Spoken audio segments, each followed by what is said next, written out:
That was wonderful video. ఇప్పుడు స్థానిక శాసన సభ్యులు శ్రీ గ్రంథి శ్రీనివాస్ గారిని మాట్లాడవలసిందిగా కోరుతున్నాను.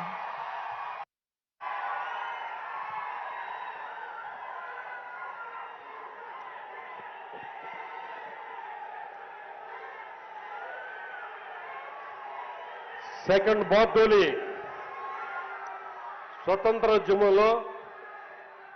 మహాత్మా గాంధీ చేత సెకండ్ బార్డోలిగా ప్రశంసించబడిన భీమవరం, ఈ భీమవరం మరి ఇక్కడ ఏదైతే ఏ పార్టీ అయితే గెలుస్తుందో ఆ పార్టీ అధికారంలోకి రావడం అనేది సెంటిమెంట్గా మనందరం కూడా చూస్తూ ఉన్నాం. ఈ రోజున ఈ సెకండ్ బార్డోలిని నూతన జిల్లాల ఏర్పాటులో భాగంగా పశ్చిమ గోదావరి జిల్లా హెడ్ క్వార్టర్గా చేసి ఈ ప్రాంతానికి మరింత కీర్తిని ప్రతిష్టని తీసుకొచ్చిన మన ప్రియతమ ముఖ్యమంత్రికి జగన్మోహన్ రెడ్డి గారికి నియోజకవర్గ ప్రజల తరపున, జిల్లా ప్రజల తరపున నా ప్రత్యేక ధన్యవాదాలు, కృతజ్ఞతలు తెలియజేసుకుంటున్నా. ముఖ్యంగా మనం చూసుకుంటే కనుక తెలంగాణ రాష్ట్రంలో కేసీఆర్ గారు పరిపాలనా వికేంద్రీకరణ కోసం ఎన్నో జిల్లాలు, కొత్త జిల్లాలు ఏర్పడితే మరి ఎన్నో వాగ్దానాలు ఇచ్చి, ఎన్నో 600 హామీలు ఇచ్చి ప్రజల్ని నమ్మించి మోసం చేసి దగా చేసి అధికారంలోకి వచ్చిన చంద్రబాబు నాయుడు గారికి కనీసం పరిపాలన వికేంద్రీకరణ చేయాలని కానీ, ప్రజల వద్దకు పరిపాలన తీసుకెళ్లాలనే ఆలోచన కానీ లేకుండా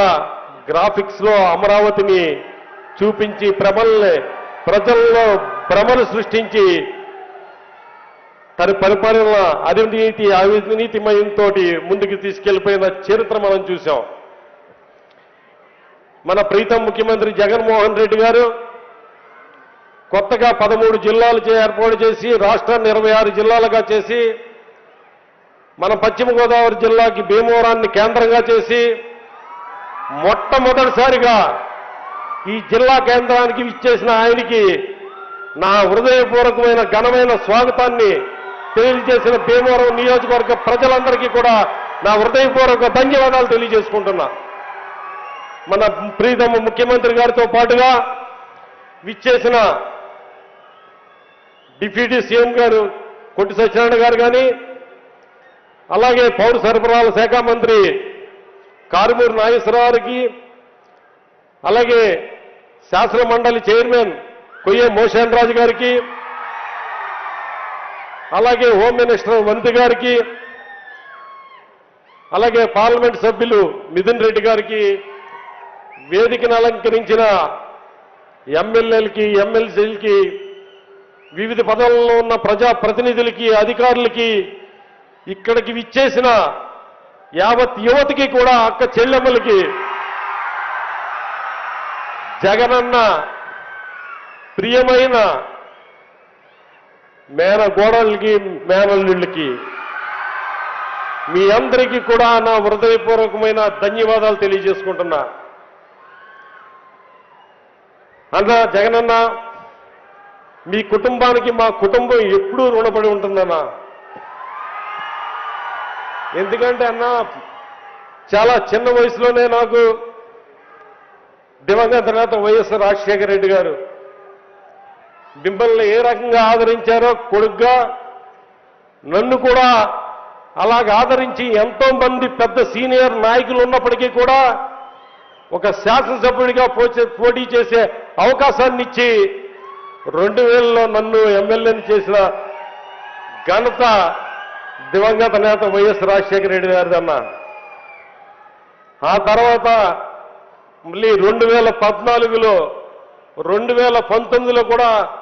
శాసనసభకు పోటీ చేసే అవకాశం ఇచ్చి గ్రంథి నీ కుటుంబాన్ని విడిచిపెట్టను అని చెప్పి ఏదైతే దివంగత నేత వైఎస్ రాజశేఖర రెడ్డి గారు నన్ను మరి ఏ రకంగా ప్రోత్సహించారో ఆ రకంగా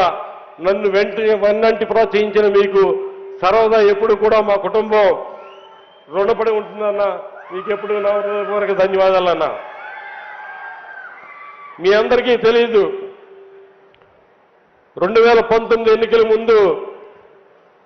మరి ఎన్నికల్లో పోటీ చేయకూడదని ఆలోచన చేస్తుంటే జగనన్న ఒకటే అన్నారు, నువ్వు ఎన్నికల్లో పోటీ చేయి, గెలిచినా ఓడినా కూడా రాజకీయాల్లో పోటీ చేసి ముందుకెళ్ళాలి, లేదంటే కనుక రాజకీయాల్లో తెరమరుగైపోతావు. నీలాంటి వాడు కనుక రాజకీయాల్లో ఉంటే తప్పనిసరిగా ఆ నియోజకవర్గం అభివృద్ధికి నేను సాయశక్తిలా నీకు సహాయపడతాను, నీ వెంట ఉంటాను, ఆ నియోజకవర్గాన్ని అభివృద్ధి చేద్దు. కానీ అలాగే అక్కడ ఉన్న ప్రజలకు కూడా నేనైతే నవరత్నాల ద్వారా సంక్షేమ కార్యక్రమాలు అందిస్తున్నానో అవన్నీ కూడా అందరికీ అందజేయడానికి నువ్వు నాకు ఉండాలి అని చెప్పి నువ్వు పోటీ చేయంటే ఆయన ఇచ్చిన మాటతో ధైర్యంతో అప్పుడు అర్జునుడికి శ్రీకృష్ణుడు ఏ రకంగా అయితే ధైర్యం నూరపోశాడో అదే రకంగా నేను